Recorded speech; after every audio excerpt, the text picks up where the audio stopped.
Hey everybody, Charles here. Today's episode is titled, Your Kids Are Bumming Me Out, and we'll be discussing Rule 5 from 12 Rules for Life by Jordan Peterson.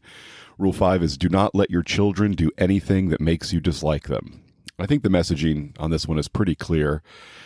If your children's behavior is unpleasant to be around, people won't want to be around them. And if people don't want to be around them, they won't get to experience the benefit of personal connections and engagement. And then they'll grow up to be adults that make us roll our eyes and walk away. So when your kids act in a way that causes you to dislike them, please correct that behavior because you can. So society doesn't have to try later.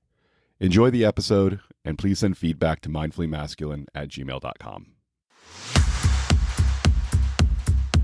Welcome to the Mindfully Masculine podcast with Charles and Dan, where we take a conscious, holistic, and direct approach to relationships, mental health, and self-improvement. For additional content, visit our website at mindfullymasculine.com. And to interact with us, our guests, and your fellow listeners, join the Mindfully Masculine group on Facebook.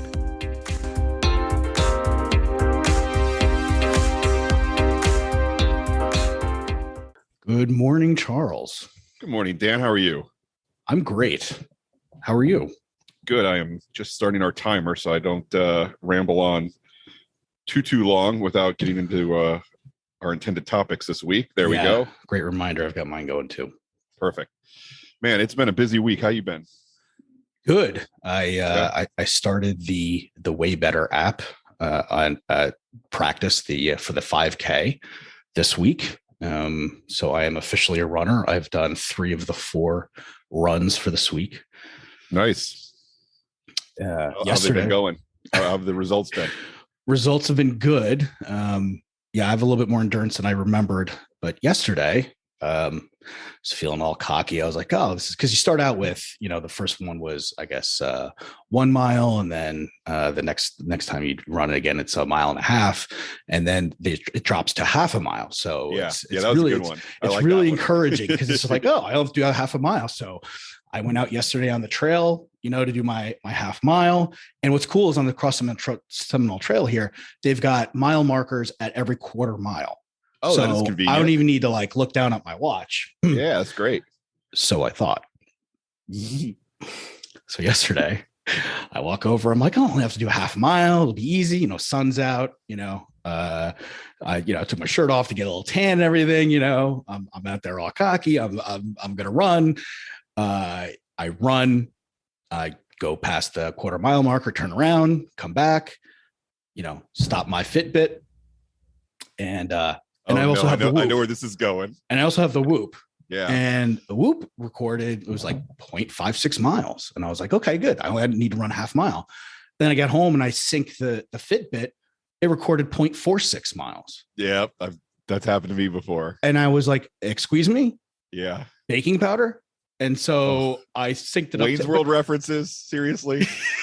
30-year-old Wayne's World references is what we're up to now. Everything comes back, right? Everything comes back around, right? I mean, kids are wearing grunge and listening to Pearl Jam and Nirvana again, right? No, so I sync it up, and Way Better basically gives me the finger and goes, "Nope, you didn't cut it." I know. And I tried to go in Fitbit and hack it, try to change the distance or whatever, and the time or whatever. Nope, no good. So I had to go back out. So your I bet $30 became a 1 mile day. It did.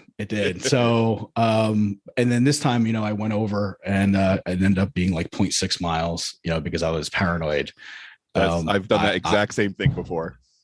What? So now I got to look at the Fitbit, you got to, yeah. And yeah. But I got it done. And I was pretty happy about that. Yeah. I've changed my Fitbit so that when I'm recording an exercise, on the very top it's got my total mileage, the middle is my average pace, and the bottom is how long I've been going. And as a result, I can always just turn it over, look at my wrist, and I always know exactly where I stand in my current exercise. Because once you've done that once where you've wasted a run, It's like, I'm never going to do this again. Oh no. Oh no. But you know Fortunately what? for you, it happened on your half mile I was day, about to not your say, mile and a half day. well, I have a 2 mile day Saturday morning. Mm. So if that happened, that would be bitter. I would have been a little more upset. Yeah. I would have questioned whether I should keep the $30 that I bet on myself or not. I know. I get that. Keep going with that. So all right. Yeah. Well, so my week has looked like this. Tuesday, I went to work at my client in St. Pete. Then Tuesday night, I stayed at a brand new Airbnb that I hadn't been to before. And it was not bad. I mean, it was clean and it was a fairly nice place. It was a convenient location.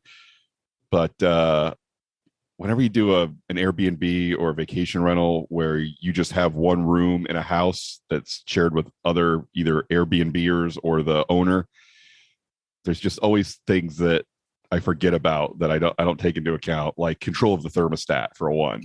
Oh, and I like to sleep cold, and almost nobody else likes to sleep as cold as I do. And so I did not get great sleep because I was hot all night.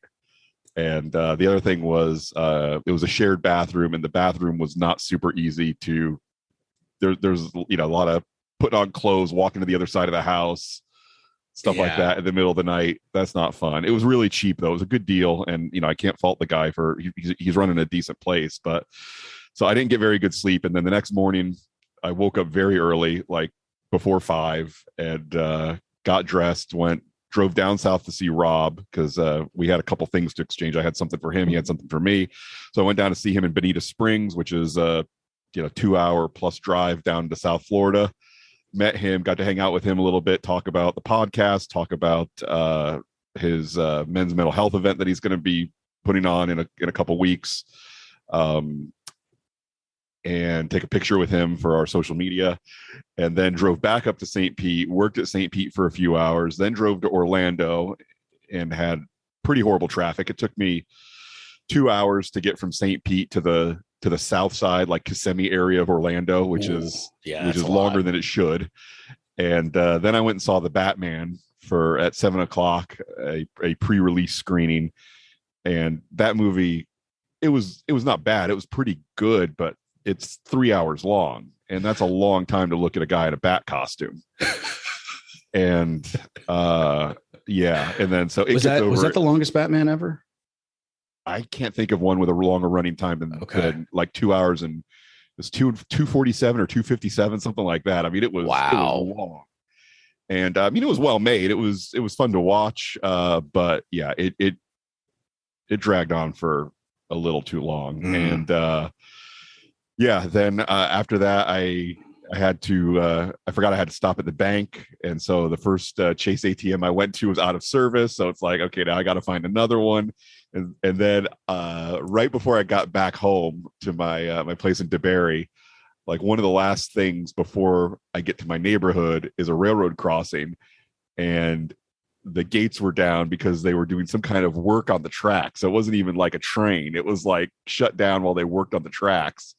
So I'm just dead tired. I'm already starting to feel not good for undetermined reasons. And then I had to sit there for 10 plus minutes while they get the vehicles out of the way so I could cross. And then I got home and just felt terrible. I felt like I was so cold. I didn't know what was going on. Turns out I had a fever, and turned on the furnace in my camper and just sat in front of the hot air for a while to try to get my temperature back up. And then all night was just fevers breaking, and I still don't know what was wrong with me. So this was on Tuesday night, and we're recording this this is on Wednesday night, and we're recording this on Friday.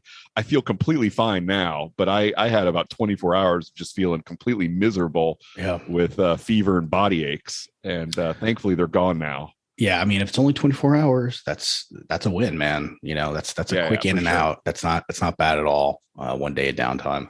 No, I'll take it. I mean, I don't think my energy level probably won't be back to 100% for quite a few days now. That I'm going to have to wait to feel like I'm back at 100%, but I'm feeling much better now, so I'm glad about that. But it was a stressful day or two of not feeling great. I spent yesterday just pretty much laying in bed all day trying to rest as much as I could, and that seemed to be what I needed because I feel a lot better waking up this morning. Good.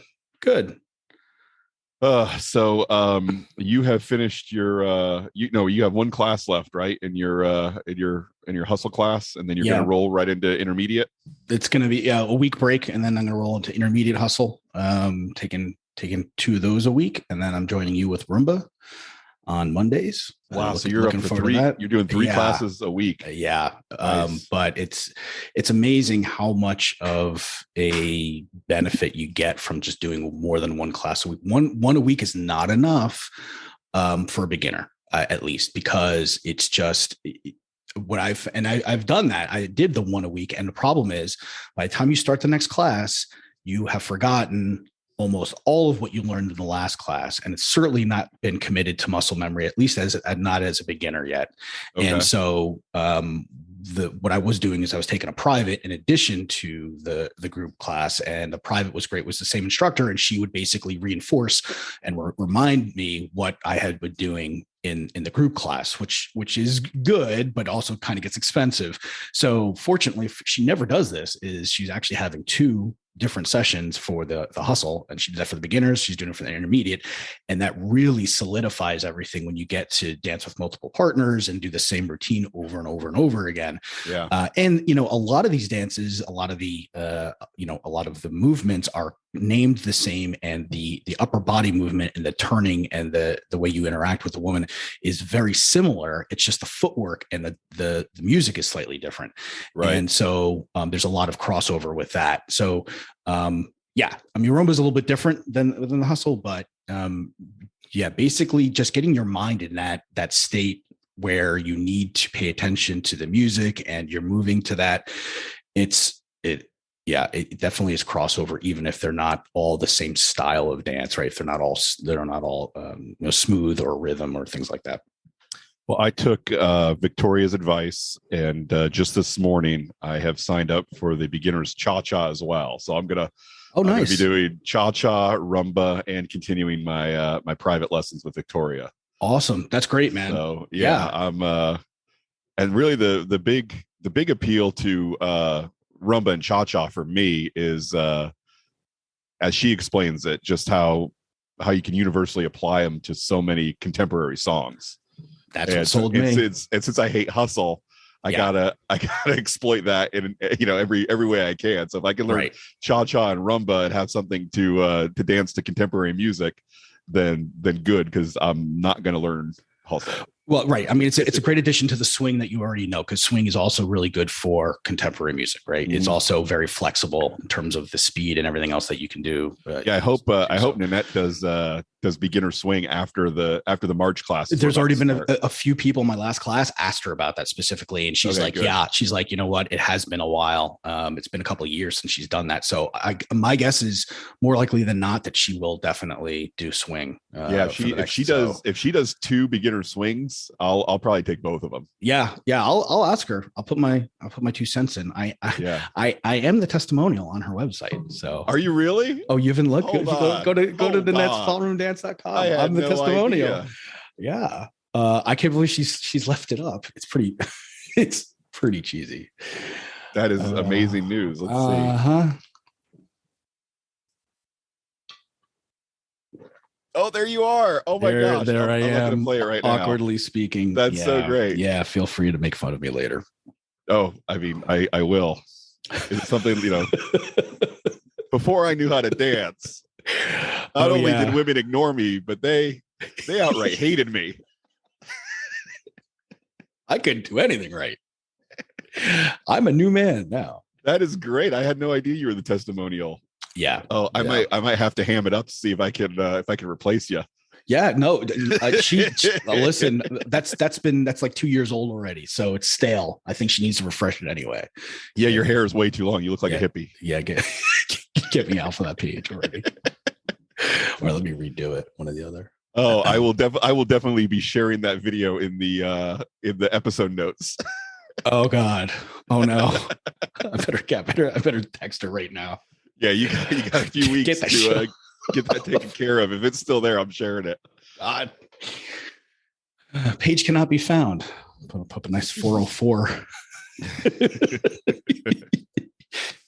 Oh, that's amazing. I can't believe I don't think I ever spent any time on her actual homepage. I think I went straight to the list of classes and registration page. Yeah, So good I didn't know thing. that was there. That's amazing. I'm I'm so glad. happy. Yeah. Oh no. All right. What did I do? I'm sharing it today. I'm not waiting until this podcast drops. God. Oh God. That is brilliant. That's so great. I got my this will be a little bit of a spoiler, but I got my St. Patty's Day shirt, which this won't be out until after St. Patrick's Day. Okay. But I'm excited to wear this. Oh, nice. Can you see all of it? They're the real heroes. That's pretty funny. Yes. Yeah. Yeah. So I'm looking forward to wearing that on March 17th. Nice. Yeah. All right. So let's see what else is going on that requires our attention. Russia is still trying to invade Ukraine, so that's still going on. Yep. I can't believe all the memes about Putin haven't dissuaded him yet. That's weird. Yeah, you'd think, right? I mean, nothing changes my behavior more than memes. If I see one negative meme about our podcast, I'll probably quit. So I guess he has a stronger will than I do. Well, you got to start riding horses with your shirt off, and I think that'll actually put some hair on your chest and allow you to handle some of the negative feedback. I better ride him with my pants off too, just to be safe. All right, let's get into this week's material, which I was a little conflicted on this week because the first time I read rule number 5 a couple years ago, do not let your children do anything that makes you dislike them. My first thought was, well, I don't have any kids, so how much can I get out of this chapter? Yeah. And it turns out you can get quite a lot out of this chapter, because really the lesson behind the rule is if we have a bunch of people out there running around that other people don't like, then people aren't going to want to engage with them.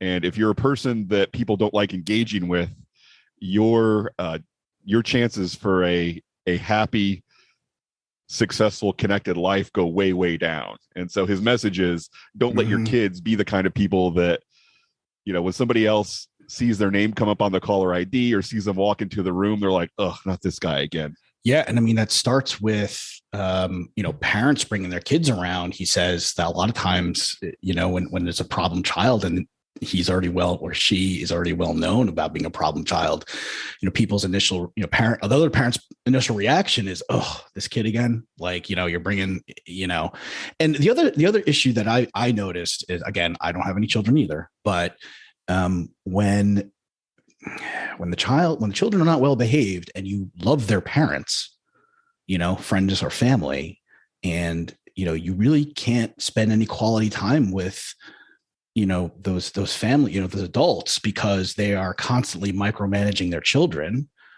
or the children are not well behaved and they're constantly interrupting conversations. You start to resent both the parents and the children. Yeah. I know Glover did this thing that we both sort of took an issue with, was, where he would compare people to dogs, but I'm going to still use a metaphor. When you go to a house with somebody who has a dog that doesn't know how to act, yeah, either it's yappy or it nips at you, or it's, going to the bathroom in the house while you're over there. I mean, I'll be honest, it lowers my opinion of the dog's owner when I see that they have a dog that they haven't trained. Yeah, and you may have missed this part, but Peterson also compares children to dogs. It wasn't just Glover. In this chapter, he said even dogs have to be socialized. That's right. To become members of the pack, and children are much more complex than dogs. So children he does it in a more sophisticated way. Right. He's like, but they're much more likely to go astray if they're not trained, disciplined, and properly encouraged. Yes. So he says it in a nicer way, but at its core, we're animals. I mean, correct. we're gonna have a lot more in common. And then I really like, one of the things this chapter did was inspire me to take a look at some of Jane Goodall's work. Some of the stuff he shares about chimpanzee behavior, shocking, is really interesting and shocking. The way he described what Goodall saw. Yes. Yes, and so let's go ahead and talk about that right now. So Yeah. basically, some people have the idea that humans in our more primitive form are peaceful and more enlightened, and society brings out the worst in us. Right. Yep. He said that was the French philosopher Yeah, Rousseau Rousseau. basically Yeah, had basically put that forward, that, children are innocent and perfect until adults and society start corrupting them. Right. right. And then so he says, okay, well, if that's true, let's look at our closest genetic relative, which is the chimpanzee, or bonobo, but he focuses on the chimpanzee. And he's like, no, they have no society, and they engage in some very brutal behavior with each other, including they organize and carry out wars against other chimp tribes, Yeah. and they basically tear each other apart. Literally, but with their Yeah. limbs. Yeah. I mean, Yes. he remember. I mean, remember, we all know, chimps are strong, whatever. But he basically, he reminds us that they are twice as strong as a comparable adult. And Right. he's basically, or Goodall, found that they could actually, rip, steel cables apart.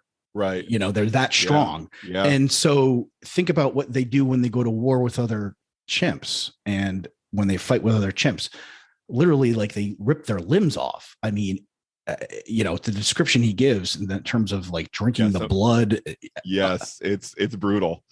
The thing I found interesting was that Jane Goodall's first reaction to that was, I'm not going to tell anyone, because what if it was my observation of them that changed their behavior. Yeah. Which is, I think that's completely understandable, but it's also a little bit of hubris on her part, isn't it? Isn't that like a very human response to think, oh, this must be my fault, I must have caused this? Right. Yeah. Right. And it's a little bit of arrogance, right? Right, Where exactly. it's kind of, right. Yeah, Yeah. It's kind of like, yeah, I have ultimate, influence over everything. Right. And my impact is much stronger than, and no.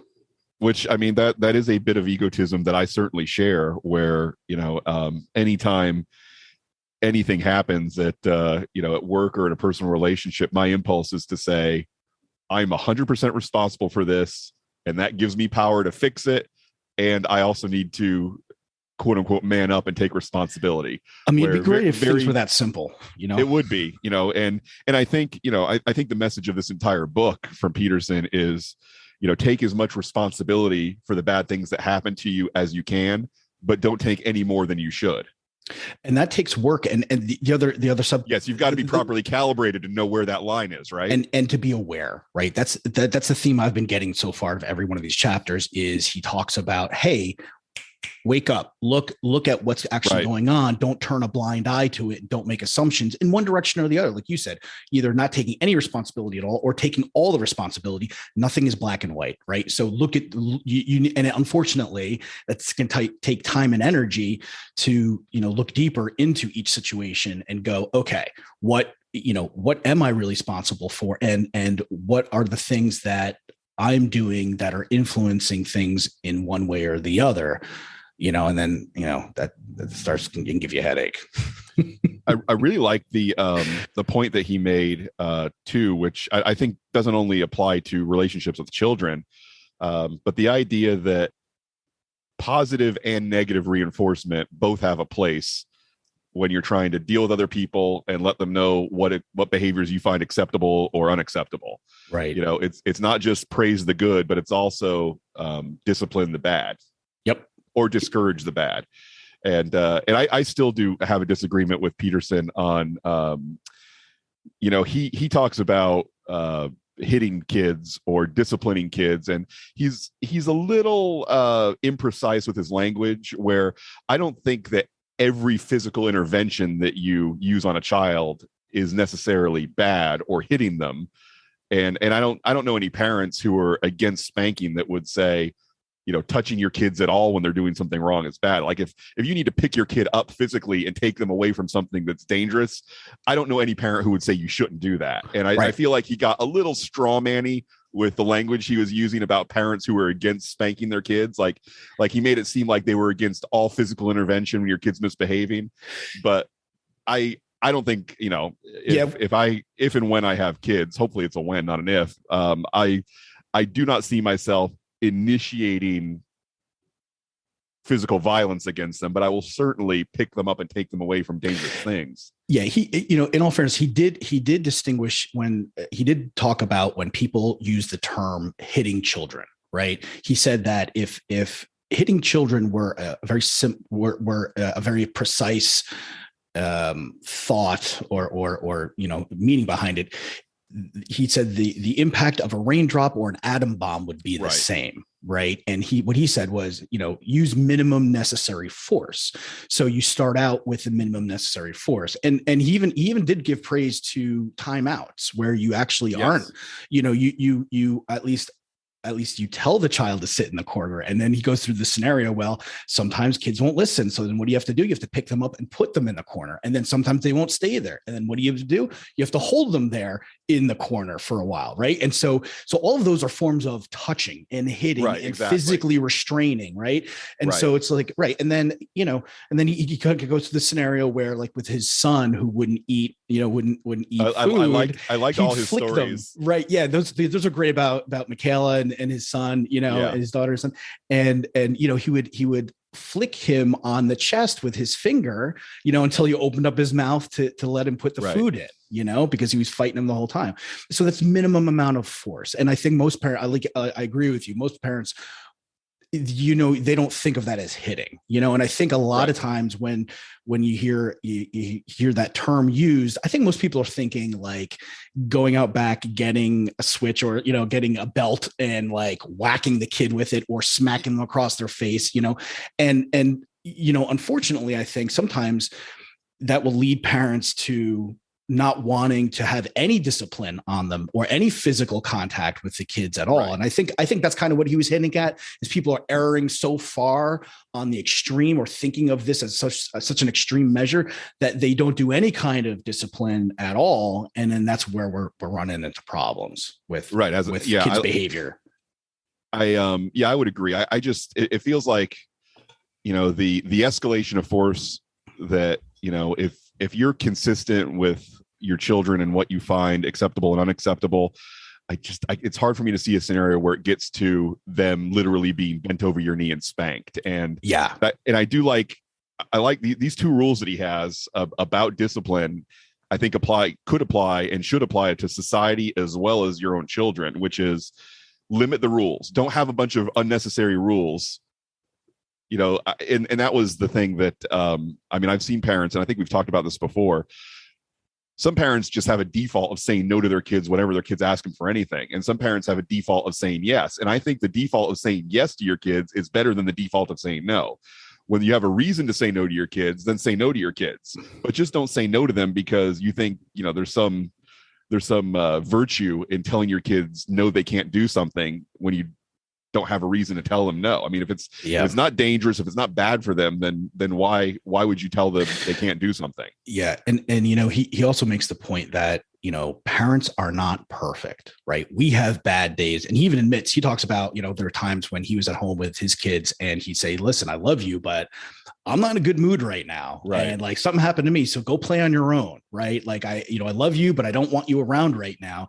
And his kids kind of learned how to play by themselves and go off, whatever. And the point that he makes is that we can't, as adults or parents or, human beings in general, we also have to realize that we're flawed too. We're not perfect either. So, to kind of talk about, Charles, what you were talking about in terms of, saying no, that's a lot easier because it's a lot easier to do that because then you don't have any extra thoughts about anything. So you're not worried about the child doing so. If you say yes, right now, the kid is actively doing something or engaging something, right? Versus no, where they're not. But if you say yes, that means it's extra work on you. And if you're already coming from a tired place, if you already have some anxiety from something else, you're having a bad day, I think it's a lot easier to say no. And it's a lot preferential because it's not the energy that you want to put into it. So, it's even more important to be, have that self-care as a parent, take the time to have that energy. And like, you had yesterday where you had, you needed your day of downtime. I mean, what if you had a young kid, you wouldn't have gotten that rest. You may not be at 100% today because you didn't get that rest. Right. And who knows, I mean, when you're exhausted, we all say things that we don't mean. And yeah, somebody who's, trying your patience like a child can do. Yeah, man, Yeah. it's tough. And I give credit to all the people out there who are parents, and even of one child, I really, I'm impressed and amazed by the fact that you guys are able to raise kids, because it sounds so exhausting to me. I'll go one further on that. I appreciate parents of kids that are acting right, but I have the same level of unappreciation when I see parents and kids in public where it's clear that the parents and the kids do not know how to act. It really it bothers me so much, and not just because it inconveniences me or it ruins my time in a nice restaurant. It just bums me out, because I know that kid has a very rough life ahead of them if their parents haven't invested the effort to make them be a polite and engaging kid that people want to be around. Then someday that kid's going to grow up and be somebody's coworker. He's going to be somebody's boyfriend, and the world is going to be just worse off for having to deal with his nonsense. I mean, I remember I was fairly liked by adults when I was a kid. I think I had a little more personality than I probably should, but that's kind of a thing that happens to kids when they deal with stuff that maybe they shouldn't. Well, I mean, stuff they definitely shouldn't have to deal with as a kid. Yeah, well, we know you're a pepper, so I mean, yeah, and I was a pepper from an early age. I was a well-behaved kid. I knew how to act in public, and people generally like to be around me and like to talk to me, and I like to talk to adults, and I got along with adults better than I probably got along with other kids. But yeah, I also had more personality, because I'm sure I was compensating for something, and I was using skills I developed to get my needs met that kids shouldn't have to develop. But and that has translated into, as an adult, as we said at the very outset of this podcast, I have no doubt that there are some people that when I walk into a room, they have the attitude of, oh no, here comes this guy. Yeah, but you know what? I think it's unrealistic to think that you're going to be friends with everybody, and everybody's going to like you, and everybody's going to agree with everything that you say. I think if you come from the approach and the attitude that is not the case, that most people will not like you, that most people will disagree with you, or at least, be neutral. I don't know whether that's a good attitude or not to have, but it's a little bit less disappointing. I mean, one of the things you and I have read about and discussed in other books that we haven't covered on the podcast yet is this idea of being a polarizing figure in the lives of the people around you. And I've got that down, not necessarily in the most healthy ways, but I am a person that will typically either be liked or disliked, or at least people seem to have strong feelings about me. I think that would be fair to say. Mm-hmm. And I think that results in some fairly deep, close friendships, as well as people who are able to say very quickly, okay, that guy, he's not for me. Yeah. And I'm comfortable with that up to the point where it's not an expression of the things that are wrong with me that I need to fix. And there are some of those things for sure. Mm-hmm. If I have that reaction, if I'm, mentally and physically healthy and I still have that reaction from some people, I'm okay with that. But, in situations where I am unnecessarily sarcastic and cruel to people, that's something that I need to work on. But there is a way for you to be healthy and a nice person, but still interesting enough that you're going to turn some people off. And that's what I strive to be. Yeah. Yeah. I think you're getting there for sure. Thank you.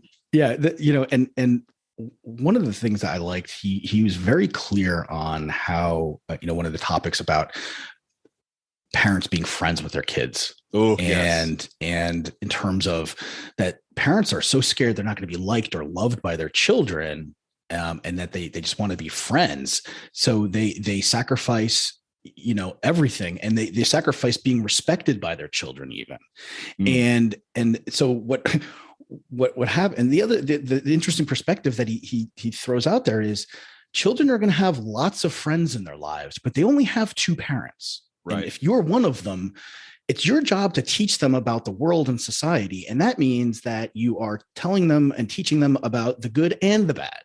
And if you don't teach them about how the world can be a bad place and, negative things can happen, then you're doing them a disservice, because now they don't have, just like you wouldn't throw them out in the middle of a soccer game without ever having them kick the ball, right? You're throwing them out in the middle of a world where they're going to be exposed to different scenarios that they're not going to be prepared for if you're going to shelter them their entire lives from bad things.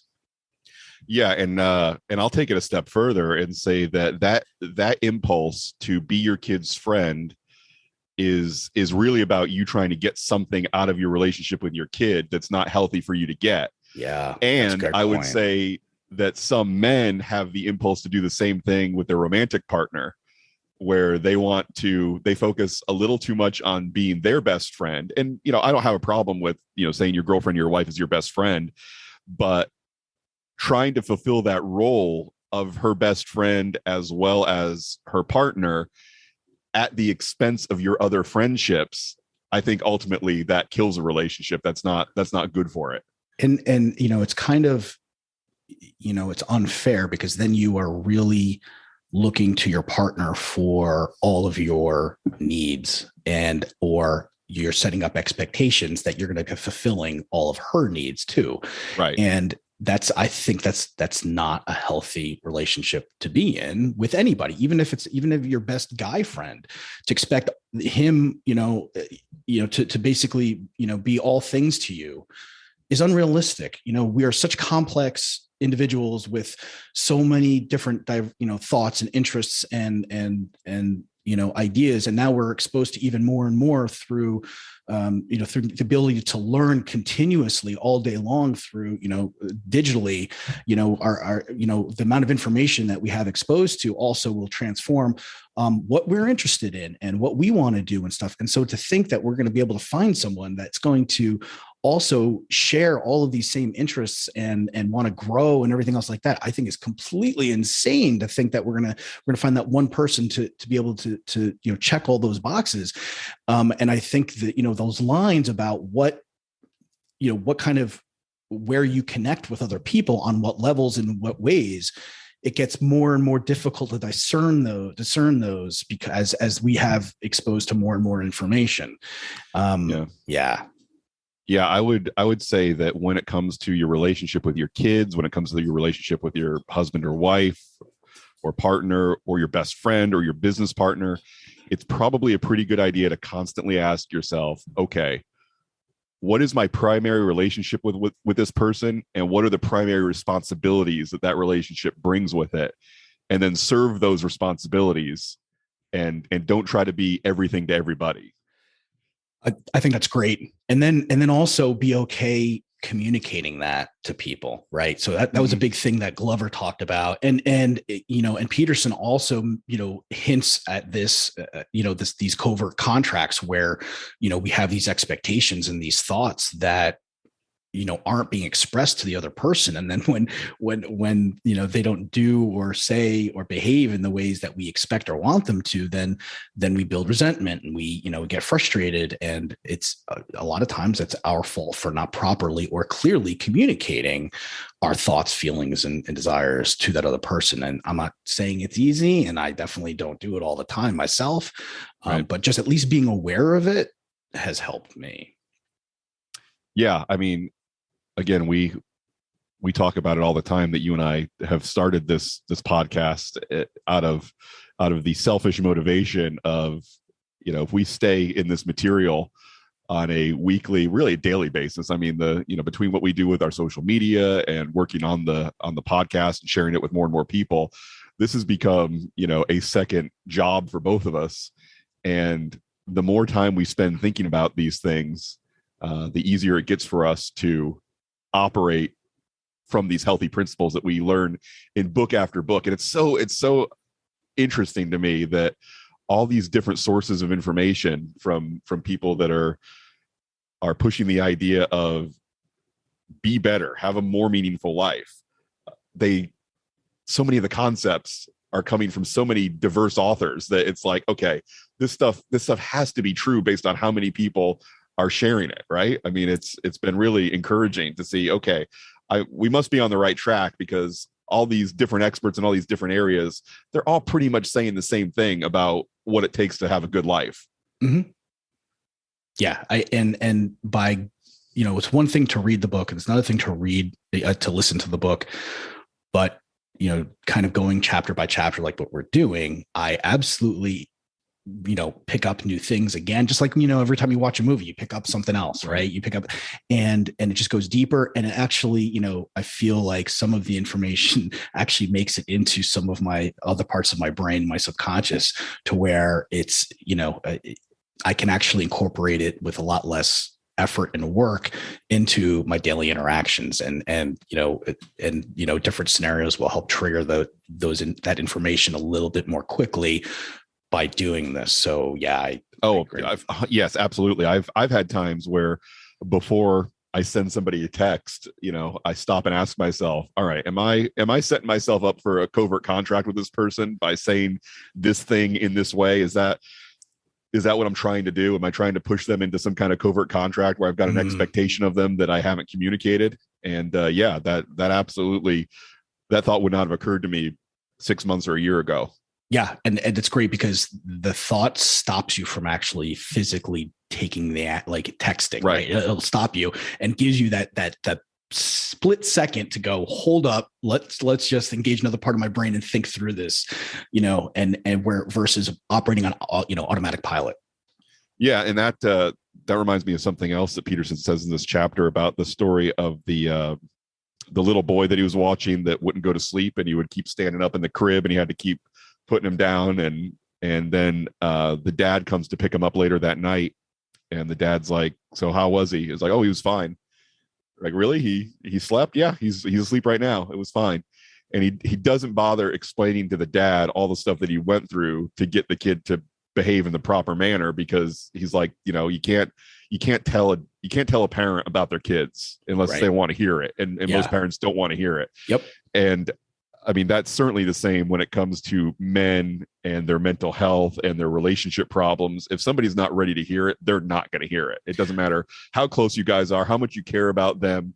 When they're not ready to, sacrifice all of their beliefs about the world on the altar of a better life, then there's nothing you can say to convince them they need to do anything different. Yeah. I mean, that's really, what my dad has always said about hypnosis is that it is a support system. It is not like you see on stage where somebody snaps their finger and they do something you think that they normally wouldn't do. But he also reveals that a lot of the times that the people who do go up on stage and do those funny things with the stage hypnosis, they actually at some part of in their minds, they do want to do those silly things. Nobody's actually going up there and doing anything that they don't want to do. And the same thing when he was seeing patients for, to quit smoking or alcoholism, whatever that was. It was, if they, hypnosis isn't a magic pill that's going to make you do something you don't want to do. It's basically something you rely on to support yourself. And you're still, you're still in control. Yeah. I mean, think about the hypnosis that occurs in a stage show where you have to be, now, I would probably be tempted to do this, but you have to be very disagreeable to go up and sit on the row of chairs that they put you in, and then sit there in front of an audience that is expecting you to cluck like a chicken or whatever, and pretend like you're hypnotized, and then just not do it and ruin the show.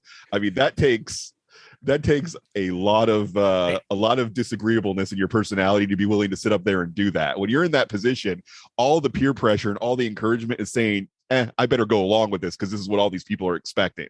Yeah. And so if you'll also notice is most stage hypnosis shows, it's not one person they bring up on stage. It is a whole bunch of people. Right. And so, chances are there, and sometimes there are a couple of people up there who just are slouched over, and slumped over and not doing much, but there's other people doing things. And I think, having those other people up there doing things is also going to kind of support and get you to kind of want to do some things as well. So, yeah. I actually had a friend at I think it was at Halloween Horror Nights a couple decades ago, we went and there was a hypnosis stage show, and he went up there and he got hypnotized, and he came back to his chair, and there was like some trigger phrase that when the hypnotist would say it, the people in the audience would stand up and have a response to it. And so he did it every time the guy said it, he did it. And at the end of the show, I was like, that was amazing. How did it feel? Like, and he pretty much said, I just did it because that's what was expected of me. Like it was part of the show. And I wasn't going to not do the thing everybody was expecting. Yeah. That's crazy. And so, I mean, how much of our lives is just living out the expectation, that people put on us, like, oh, you're in this role, so I expect you to behave this way, and then we just do it, which obviously can have both positive and negative consequences on our lives when we adopt that behavior. Yeah.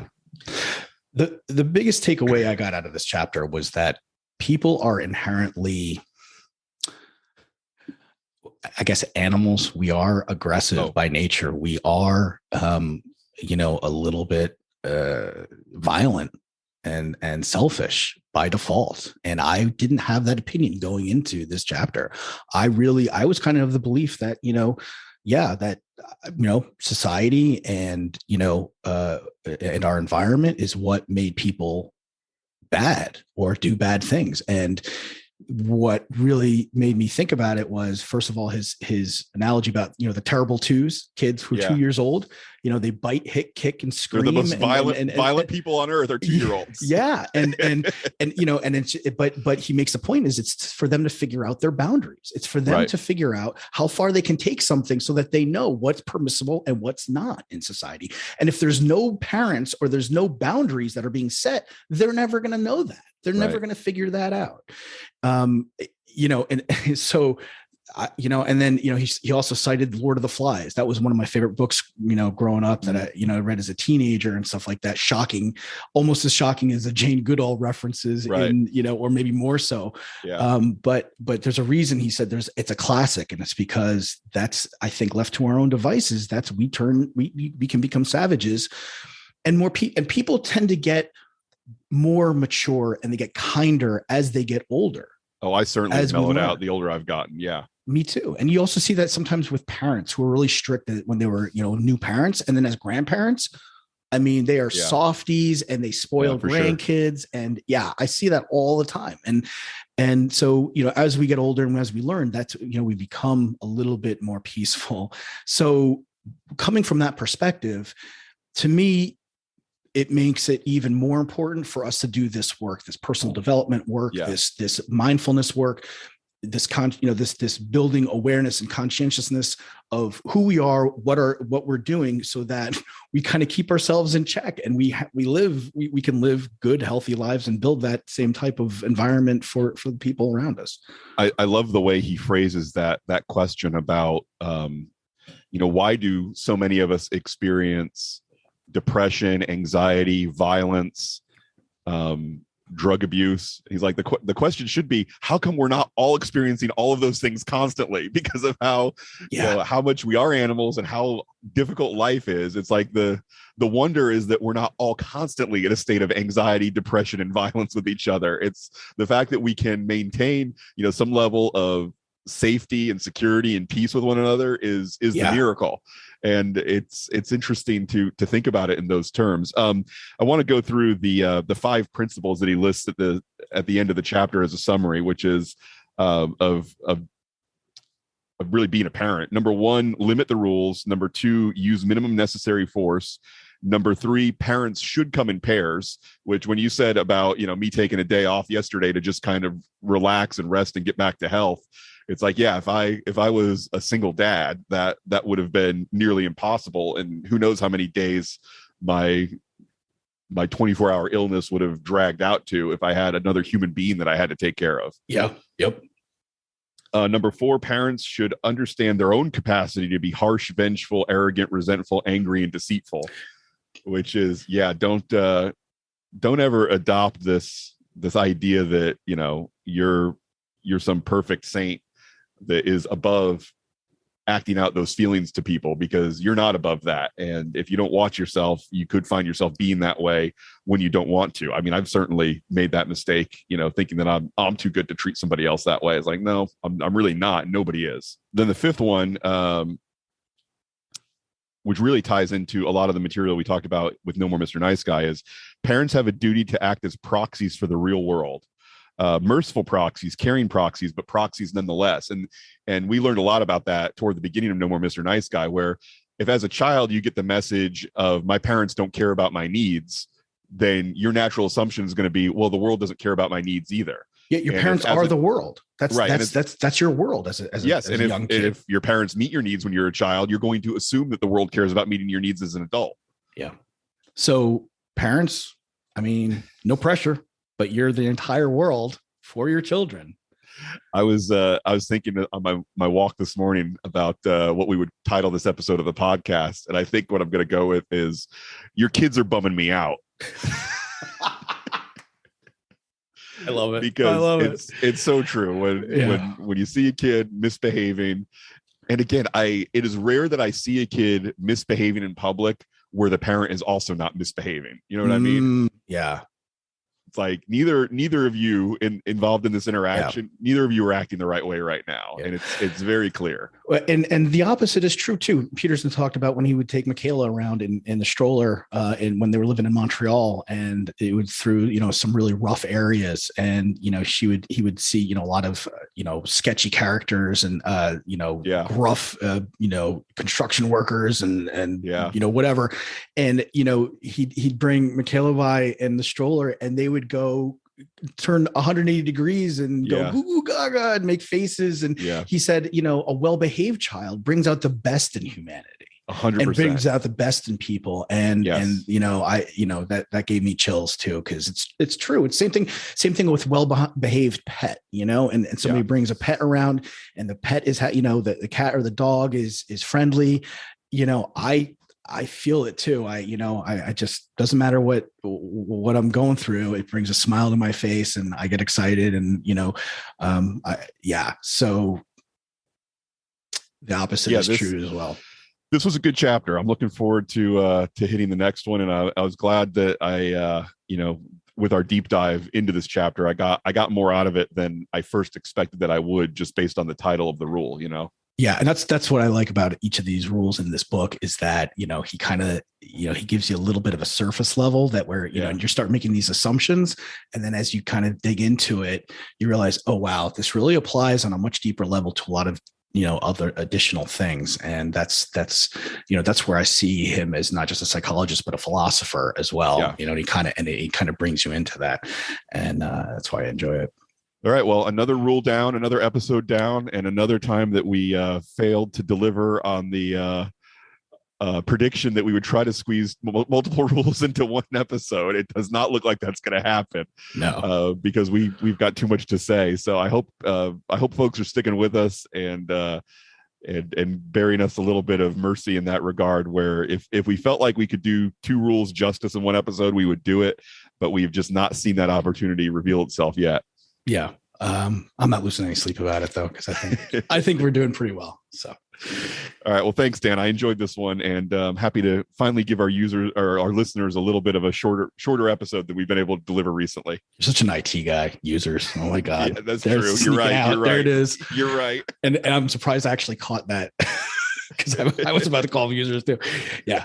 All right, man. So it's this was a great one. We'll talk soon. All right. Take it easy, Dan. Bye-bye. Bye. Thanks so much for spending time with us on the Mindfully Masculine podcast. If you liked the episode, or you think it would be useful for someone else, please leave us a review and join the Mindfully Masculine group on Facebook. Remember, fellas, don't act masculine, be masculine.